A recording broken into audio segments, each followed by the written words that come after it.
നമസ്കാരം. കർമ്മ ന്യൂസിലേക്ക് സ്വാഗതം. 2014-ലും 2019-ലും ക്യാബിനറ്റ് റാങ്കോട് കൂടിയ ഔദ്യോഗികമായിട്ടുള്ള പ്രതിപക്ഷ നേതാവ് ഉണ്ടായിരുന്നില്ല നമ്മുടെ പാർലമെൻറ്റിൽ. എന്നാൽ ഇത്തവണ ലോട്ടറി അടിച്ച പോലെ രാഹുൽ ഗാന്ധിക്ക് പ്രതിപക്ഷ നേതാവ് എന്ന പദവിയും അതിന് ക്യാബിനറ്റ് റാങ്കും കിട്ടിയിരിക്കുകയാണ്. പക്ഷേ അതൊരു പദവിയാണെന്നും അതിൻ്റേതായിട്ടുള്ള ഗൗരവമുണ്ടെന്നും ആ പദവിയിലിരുന്നു കൊണ്ട് താൻ ഉപയോഗിക്കാവുന്ന വാക്കുകൾ മാത്രമേ ഉപയോഗിക്കാവൂ എന്നൊന്നും രാഹുൽ ഗാന്ധിക്ക് ഇതുവരെ മനസ്സിലായിട്ടില്ല. കാരണം അദ്ദേഹം ഇപ്പോഴും ആളുകളുടെ ജാതിയും മതവും തിരഞ്ഞു നടക്കുകയാണ്. കേന്ദ്ര ധനമന്ത്രിയായ നിർമ്മലാ സീതാരാമൻ ബജറ്റ് അവതരിപ്പിക്കുന്ന ആ സമയത്ത് പോലും നമ്മളത് കണ്ട്.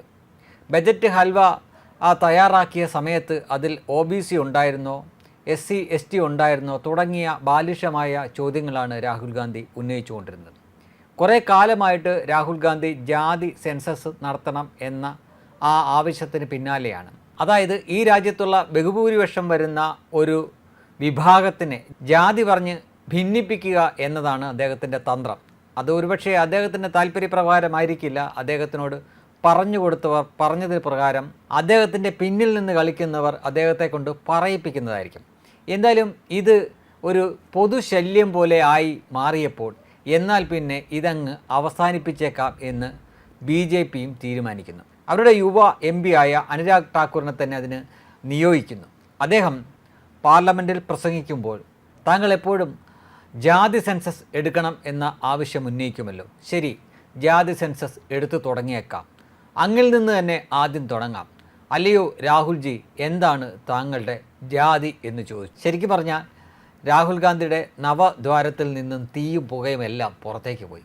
കിളി പോയി എന്ന് തന്നെ കൃത്യമായിട്ട് പറയാം. രാഹുൽ ഗാന്ധി പെട്ടു എന്നായപ്പോൾ രാഹുൽ ഗാന്ധിയെ സഹായിക്കാൻ വേണ്ടി ഉടൻ തന്നെ അഖിലേഷ് യാദവ് എണീക്കുന്നു. നിങ്ങൾ ഞങ്ങളെ അപമാനിക്കാൻ വേണ്ടി ഞങ്ങളുടെ ജാതി ചോദിക്കുന്നു എന്ന തരത്തിലായി പരാമർശം. അപ്പോൾ അനുരാഗ് ഠാക്കൂർ പറഞ്ഞു, ജാതി സെൻസസ് നടത്തണമെങ്കിൽ തീർച്ചയായിട്ടും ആളുകളുടെ ജാതി ചോദിച്ചേ പറ്റൂ. അതിൻ്റെ ഒരു സാമ്പിളാണ് എന്ന് കൂട്ടിയാൽ മതി. രാഹുൽ ഗാന്ധിയുടെ ജാതി എന്താണ് എന്ന് ചോദിച്ചു. പറയാൻ പറ്റുമോ? ഈ ലോകത്ത് ആർക്കെങ്കിലും പറയാൻ പറ്റുമോ രാഹുൽ ഗാന്ധി ഏതാണ് ജാതിയെന്ന്? രാഹുൽ ഗാന്ധിയുടെ അച്ഛൻ ഏത് ജാതിയാണെന്നറിയില്ല, അമ്മ മാത്രം ക്രിസ്ത്യാനിയാണെന്നറിയാം. ഇനി അമ്മൂമ്മയുടെ കാര്യം ചോദിച്ചാലും ഏതാണെന്ന്, ഏത് മതമാണെന്നോ ഏത് ജാതിയാണെന്നോ പോലും കൃത്യമായിട്ട് പറയാൻ പറ്റത്തില്ല. ഇനി നെഹ്റുവിൻ്റെ അവിടേക്ക് പോയാലും ഇത് തന്നെയാണ്. ഇനിയിപ്പം ഈ രാജീവ് ഗാന്ധിയുടെ, അതായത് രാഹുലിൻ്റെ അച്ഛൻ രാജീവ് ഗാന്ധിയുടെ പിതാവിൻ്റെ കാര്യം പറഞ്ഞു കഴിഞ്ഞാൽ അത് ഫിറോസ് ഗാന്ധി എന്നാണ് പേര്.